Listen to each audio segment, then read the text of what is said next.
Hi guys. Well, today I'm going to fit some crash bars, and if you've seen previous videos that I've done, I've tried only to fit parts that are absolutely necessary rather than just add things for adding's sake, and the primary reason for that is trying to keep the weight down, you know, so the less you put on, the less you'll keep that weight increase.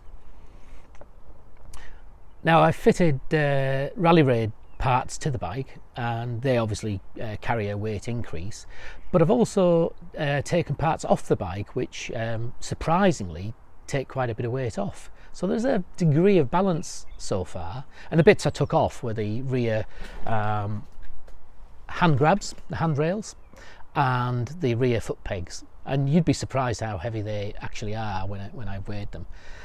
So those parts have gone. The rally raid parts have been fitted along with other smaller plastic parts, which obviously hardly weigh anything. And I've really held off on crash bars and given it plenty of thought as to whether I needed them, whether I didn't need them. But I've come to the final conclusion that I do need to put some crash bars on. And the crash bars that I'm going to fit are for the upper fairing, so that it protects the upper fairing in a fall. So that's the main reason for, I guess, having the crash bars, is to offer protection. But secondary to that, I want to be able to add some small luggage, some bar bags, to the front of the bike to actually balance some of the weight out and have access when I'm travelling to bits that I may want fairly quickly on the bars in front of me. I haven't decided what bags to buy. That doesn't really matter. I just want the ability to put them on if I need to, especially when travelling a bit longer distance. And the third reason is that I'll probably put some extra lights on the bike at some stage, and the bar that I'm going to put on comes under the nose cone of the bike, so it will offer a really good location to put some extra lights on. Anyhow, having come to the decision I wanted to put some crash bars on, then it was actually finding some that would fit in conjunction with the rally raid engine guard, because the rally raid engine guard uses the lower front engine mount to fit the protection, and many of the crash bars available also use that fitting point. And I'm not so sure that you'd be able to fit both on the same engine mounting, and if you do, I think I'd still be uncomfortable at doing that. So that left me actually thinking I couldn't find any bars because they all fitted down to that point. However, doing a bit of research, I found some bars made by Hepco Becker, which is a German company. The bars mount to the rear upper engine mount, which I'll show you once I start fitting them, and don't fit to the lower engine mount, so therefore there's no conflict with the rally raid engine guard. Also, Hepco Becker are quite a good quality manufacturer. The bars are made in Germany. Having got them and looked them over, they look brilliant quality. We'll see how they fit, but certainly first look on them, fantastic. So I'm going to go through step by step how I fit them. Might help somebody in the future if if you're looking to fit these sort of bars. But just to give you a sort of first view, this is one side of the bar. That's actually the left hand side of the bar, and you can see here is where the mounting point is to the rear upper engine mount, and then it mounts here to the nose cone. Underneath the nose cone there's a mounting plate to hold that nose cone and the clocks and everything, headlamp, in place, and there's a couple of bolts there which these are designed to fit through. So effectively what we end up with is the bars fitted in that manner, and it has a little spacer that bridges the gap.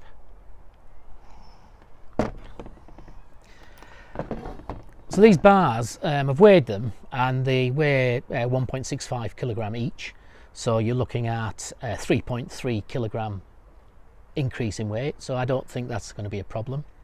Oh, say hello to my wife. She's making more regular appearances on my videos, and I think secretly she would like to start riding on the back of the bike again, and that would really screw me up, because this bike, I don't personally feel comfortable going on a long adventure. Be careful getting off, because it's balanced. I knew that would upset you. That made me very, very uncomfortable.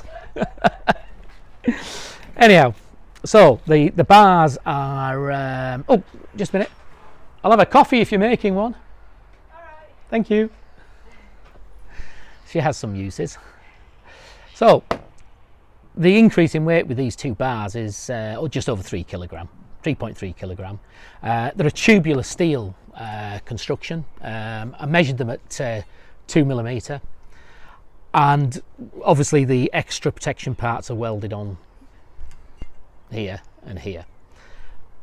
At the end of the day, you know, if you have a fall and, you know, it bends them, breaks them, then it's done its job probably. But you know, when I look at these, they are so well made that even if you bent one or if you broke one, you'd be able to re-weld it and re-powder coat it. So they come in, well, actually, I'm not so sure what other colours they come in, but I've got anthracite. And the anthracite, when I match up to the bike, does actually fit quite, it doesn't really matter, but it actually does fit quite well with the colour scheme of my bike, which is that black and sort of anthracite-y grey. So yeah, that's what I'm going to fit today. Be interesting to see how the fitting goes. I don't expect any problems with fitting because it's German build quality, so we'll take it from there.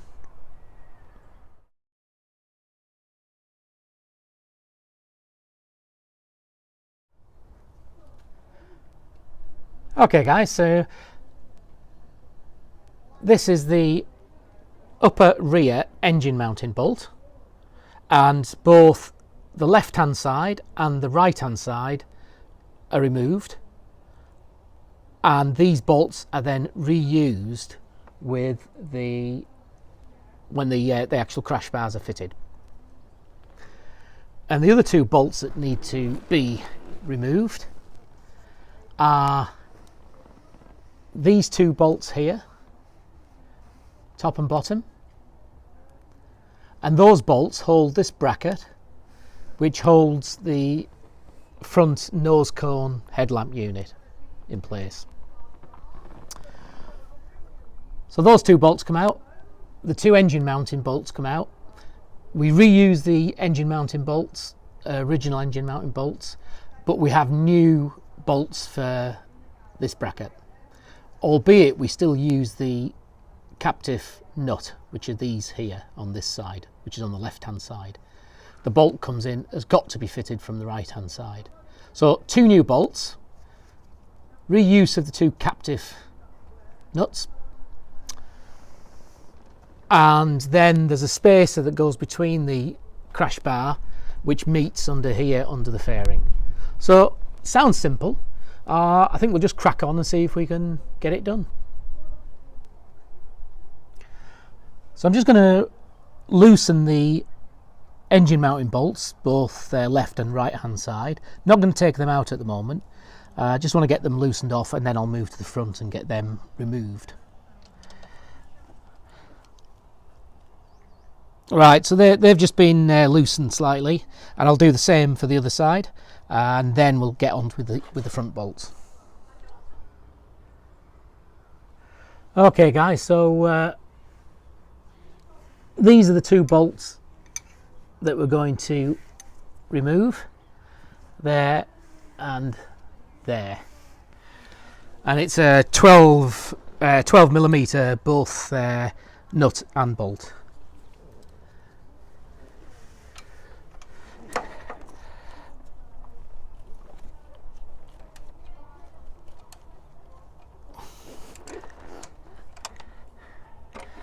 Right, I'm just removing these bolts I'm not so sure whether the nose cone will move with this, or I think it might be attached elsewhere, so it should be okay. We'll find out, won't we?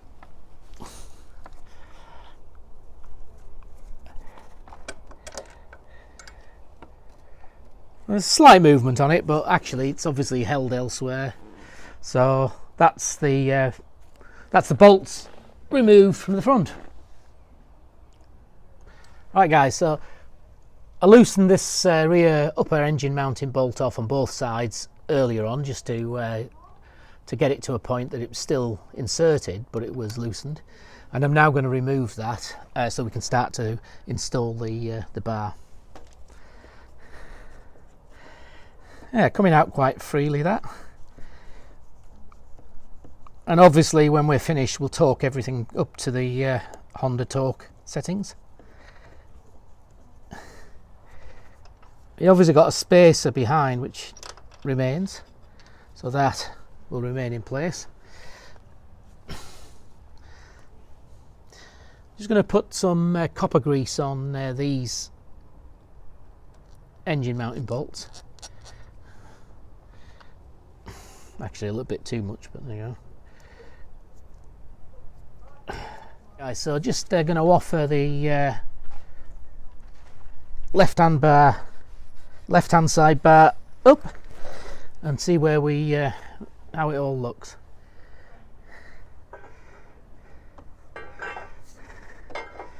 Yes, that looks fine.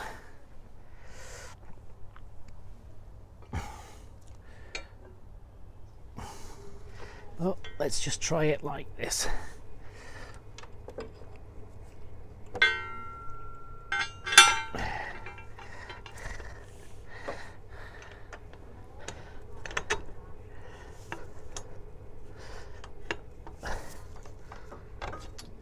Okay, and I just want to start to locate that, making sure it goes in nice and smoothly, which it has done, and then just locate that roughly where it's going to go.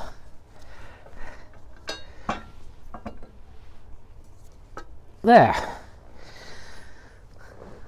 Yeah, it's like a few of these jobs, it's handy to have another pair of hands, but all I've done is I've just wedged it on a bit of cloth under the nose cone there, whilst I just put this bolt in a little bit further. That bolt seems to be going in reasonably well.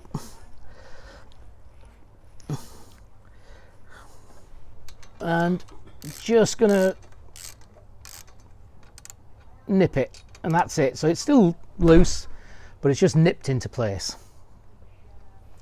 and that starts to give you a view of how that's going to work. So now we're going to take this bolt out on the right hand side and do exactly the same as we did on the left. And again, this is coming out nice and easily.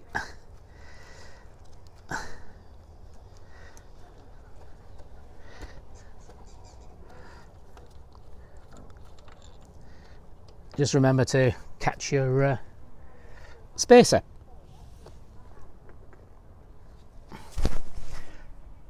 Okay guys, so we're going to fit the left hand side bar. What I'm going to do first though is I'm just going to, on the left hand side one, insert the spacer, or sorry, it's a connecting piece between the two bars that sits under, when it sits underneath the nose cone. So that's now fitted in. It just slid in quite nicely, but it's quite firm because there's some little raised areas at the back. So that's done, and now we'll just go through the same motions of just getting it lined up. Okay, so we're now going to just offer this bar up to get it into the sort of position I need it to be.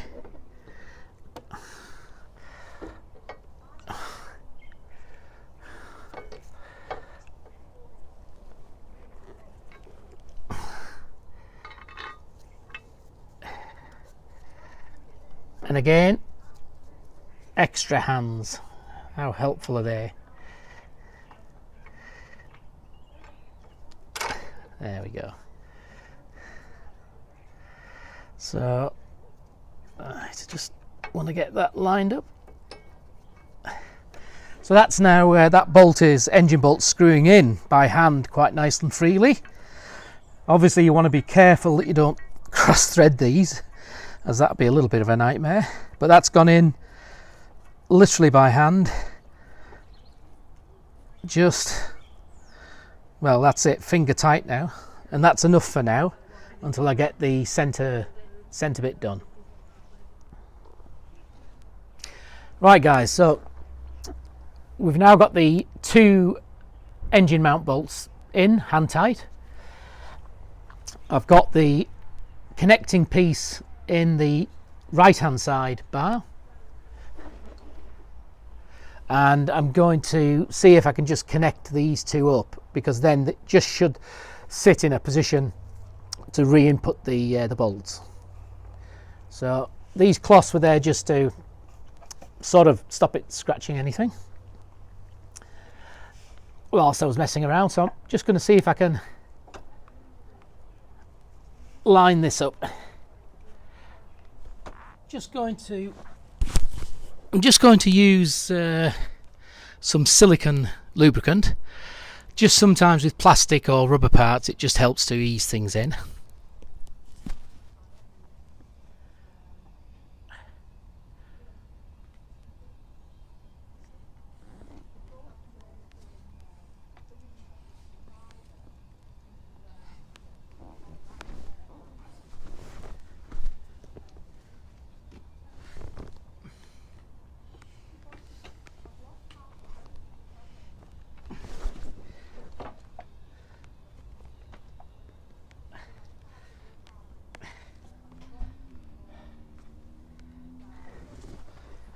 Okay, so I'm happy with that at this moment, because when I start tightening the bolts, this should nip together.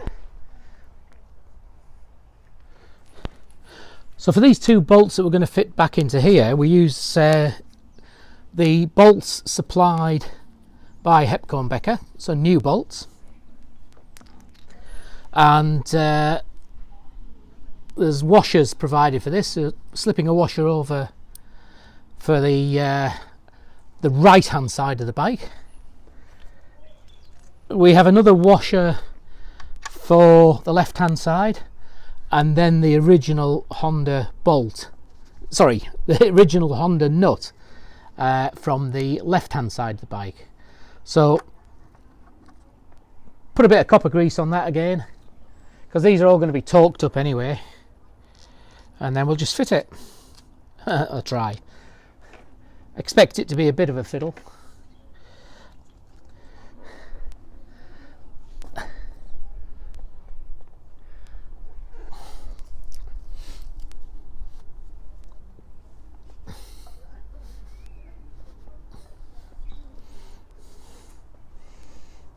Right guys, so getting the 2 bolts through the bars, through the bracket, and getting the nuts on the other end is a bit of a fiddly job. I had to get 2 people to help me, because I needed somebody to hold the bar in place so that I could actually locate the holes, and I had to have somebody hold a phone with the lamp on so I could see, because I just couldn't see in there. Fiddle, but now I know how it's, you know, once you've done it once, I could take that off again and do it a lot easier next time. But bit of a fiddle. Everything else, 1-person job.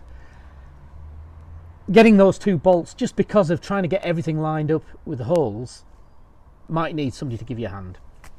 And the other thing to watch for, which is something I found, is that there obviously are cables running down around here, and when I initially put one of the bolts through, it just wouldn't go through long enough, and then I suddenly realised once I put a light on it that one of the cables was behind it. So just make sure your cables are free and use a light. I have a workshop lamp, a little tiny one, that's very bright, but I put it on and it just failed, so I need to charge it up again. So I used an iPhone in the end, but got there. Yeah, so real fiddle for one person, but actually it's not too bad once you've got it all lined up, and you just got to get it so you can get the bolts through the hole. So everything's still just hand tight, and I'm going to start excuse me, I'm going to start tightening everything up, and I'll be torquing. All the bolts will get torqued to the right spec, but I'm going to start on the rear bolts, the engine mounting bolts, and I'm going to start from the right hand side of the bike, which is this side here. So I'm going to tighten that one up first, and then I'll tighten the other one up second. Okay guys, so using torque wrench, 55 Newton meters, which is the Honda recommendation, and I'm just going to tighten this up and then take it up to its torque setting. Just checking that everything looks right before I do the final tighten up, and it does feel as if everything's right, so let's take it to the torque setting.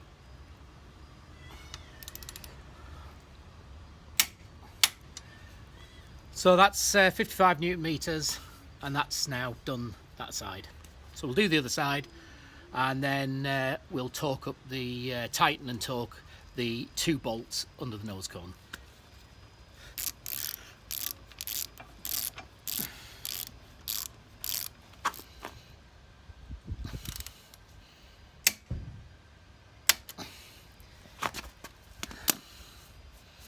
Okay, so that's this side, the left hand side of the bike, now torqued up.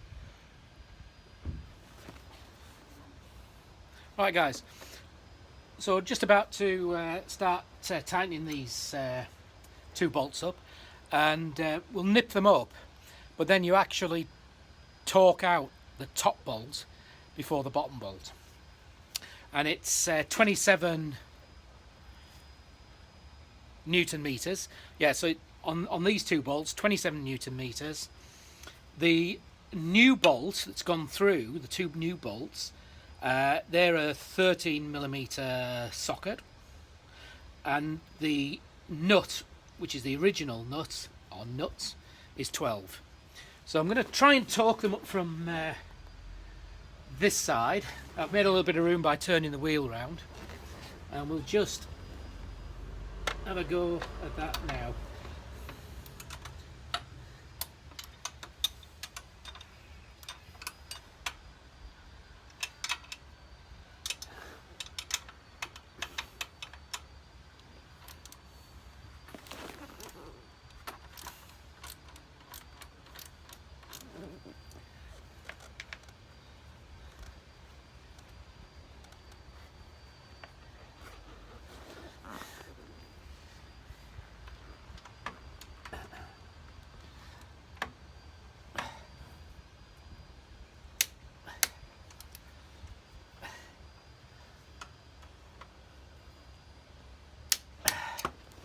Okay, so that's the top one, 27 Newton metered, and we'll now do the bottom one.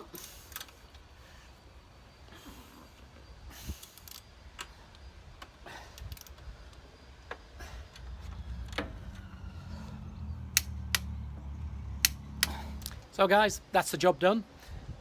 Everything's now fastened, torqued, and it's ready to go. I'm very happy with the quality of the bars. Hepco Becker, German company, they're made in Germany, and everything fits perfectly. It's a bit like the SW Motec gear, again German. Good quality, and they just fit. I think they look really good from a point of view of the anthracite grey with this particular bike. And whilst they're there to protect the framework, the tank framework, I'll be able to use them also to put some bags on. You can buy Hepco and Becker bags that actually fit this specifically, but I'm not so sure. I'll have to have a look and see. I'm not so sure the waterproofness of those bags, as opposed to the dry bags that you get with the likes of Lomo. They seem to be a popular brand. But it gives me the opportunity to fix things to the bars, and to be able to put some lights on the front if I do decide to do so. Right guys, very pleased with the job. Apart from the little fiddly bit, they fitted well. Pleased with the way they look, and for now it's a thumbs up from me. The bars cost £133, that's UK, and that was delivered, inclusive VAT, inclusive delivery. So I think that's a pretty good buy. That we'll obviously see how it goes when I do a test ride on the bike. But for now, definitely thumbs up from me. Thanks for watching.